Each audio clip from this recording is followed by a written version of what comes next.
এমন একটি বাগানে আল্লাহ চাইলে সকলেই বসতে পারে, আর না চাইলে কে কার কপালে কি আছে আল্লাহু আলাম। যা হোক, আজকে যাদের ভাগ্য হয়েছে তারা আমরা সকলে বসতে পেরেছি। যেহেতু বসেই গিয়েছি, তাহলে আমি অল্প কিছু কথা আপনাদের সম্মুখে পেশ করব বর্তমান হালত নিয়ে। এই হালতটা কেন বলবো, এটা বলার উদ্দেশ্য হলো, প্রথমত আমি নিজে আমল করব, যেহেতু এই এলাকারই সন্তান আমি চাইবো আমার মতো সকলেই এই আমলটুকু করুক। একটি বিষয় নিয়ে আলোচনা করব, আলোচনার মাঝখানে আপনারা বিষয়গুলো বুঝতে যাবেন। আমি সূরা নূরের 55 নম্বর আয়াত থেকে আয়াতের অল্প একটি অংশ আমি আপনাদের সম্মুখে পড়েছি। এই আয়াতের অংশ পুরাটুকু যদি আপনাদের সম্মুখে আমি তর্জমা করি, শুধুমাত্র তর্জমা করি, কমপক্ষে 1 ঘন্টার প্রয়োজন। আর যদি এটা যদি তাফসীর করি তাহলে অনেক সময়ের প্রয়োজন। আর এত সময় আমার হাতে নাই, কর্তৃপক্ষ আমাকে এত সময়ও দেয়নি, সময় বেঁধে দিয়েছে। এর মাঝখান থেকে যদি যতটুকু পারি আপনাদেরকে কিছু কথা নিজের আমলের জন্য বলার চেষ্টা করব। প্রিয় হাজিরিন, বর্তমান প্রেক্ষাপট, বর্তমান অবস্থা দেখেন, আমরা সকলেই প্রত্যেকটি জায়গা থেকে নিজ নিজ জায়গায় আমরা ক্ষমতা প্রয়োগ করতে চাই। কি ক্ষমতা প্রয়োগ করতে চাই? বাবা তার সন্তানের উপর, সন্তান তার বন্ধুদের উপর, বন্ধু তার আরেক বন্ধুদের উপর, একজন নেতা আরেকজন নেতার উপর, আরেকজন নেত্রী তার নেত্রীর উপরে।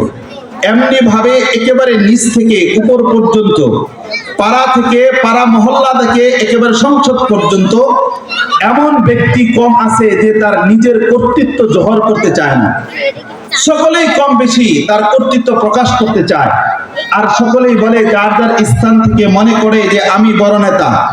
এখন আমরা কিছু সাধারণ মানুষ আছি, এই কথাটা আমরা ভাবি যে আমি তো আসলে কখনো কারো কাছে ভোটও চাইতে যাই নাই এবং আমি কখনো নেতৃত্ব দিতে চাই নাই, তাহলে হুজুর এই কথা বলে কেন? আমি এই কথা এই জন্য বলছি, যখন আমরা চায়ের দোকানে বসি তখন মনে হয় এক একজন এমপি বসছে, যখন চায়ের দোকানে বসি মনে হয় এক একজন কাউন্সিলর বসছে, যখন চায়ের দোকানে বসি তখন মনে হয় গ্রামের একজন মাতাব্বর বসছে। যদিও আমি আব্দুল করিম আব্দুর রহিমের মূল্য 2 টাকাও নাই, কিন্তু চায়ের দোকানে বসে পায়ের উপরে পা তুলে বিড়ি একটা হাতে নিয়ে, চায়ের কাপ অন্য হাতে নিয়ে, বাম হাত দিয়ে চা, ডান হাত দিয়ে বিড়ি খেয়ে মনে করি যে আমি বড় নেতা। এরকম লোক আছে না নাই? আমি কি ভুল বলছি নাকি সঠিক বলছি? সঠিক বলছেন।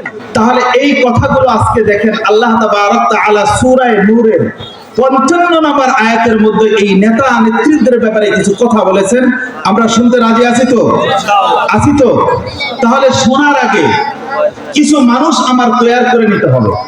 এই কথাগুলো শোনার সকলের সমর্থন হবে না, শুনতে হলে কিছু কর্ম করতে হবে। 1 নম্বর কর্ম, এই কথা শোনার ওজনদারি এখানে মূলক আছে কিনা আমি একটু টেস্ট করে নিই। টেস্ট করতে কিভাবে জানেন? এই কথা খুব ওজনদারি, আর ওজনদারি লোক হতে হলে শক্তিশালী লোক হতে হবে।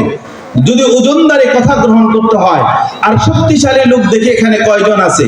শক্তিশালী লোক তারা যারা আল্লাহর ডাকে সাড়া দিয়ে আল্লাহ তাআলার নারে তাকবীরের ধ্বনিতে প্রখর করে দিবে পুরো মহল্লা, পুরো এলাকা।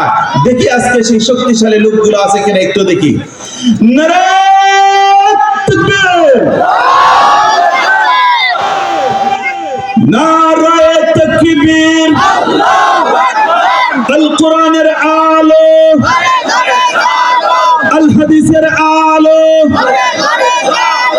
নারে তাকবীর। প্রিয় ভাইরা আমার,